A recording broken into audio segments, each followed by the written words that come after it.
Mr. Godefridi, let me question you first.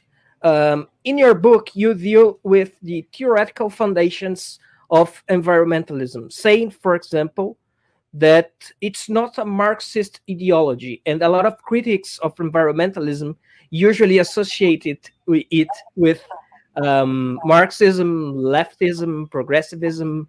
People like to make these loose associations, and they do not have precise meaning when they do that. Uh, so it's a mistake made by some critics. Briefly, if you can, what are the main philosophical ideas that underlie environmentalism and how you treat them in your book?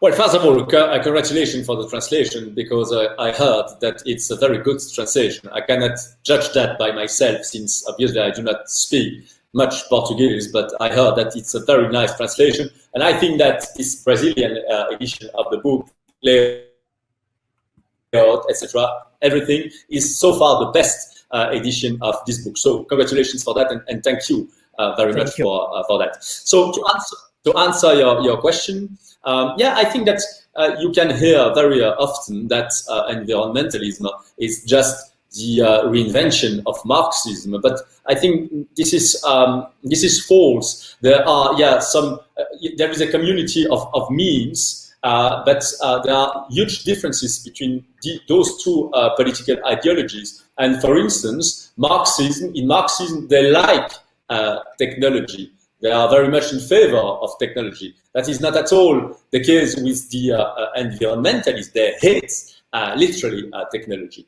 And some other example, Marxism wants to give as much as possible to everybody. Of course, they failed, and they failed miserably, but that was their goal, that was their objective. They wanted to give as much as possible to the whole of mankind.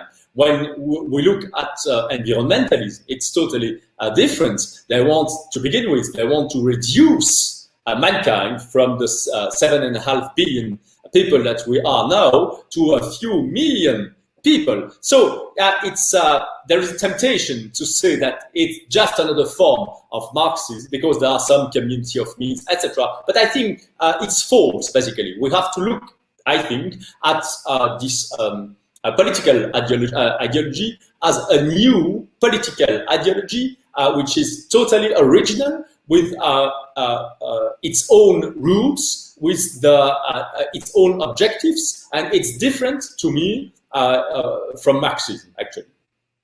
I think that people on the right side of the spectrum tend to treat everything they don't like as, oh, that's just Marxism. Yeah, that's just left-wing ideology. But that's a mistake. And as philosophers, my academical formation is in philosophy too, and I think that our job is to put some theoretical precision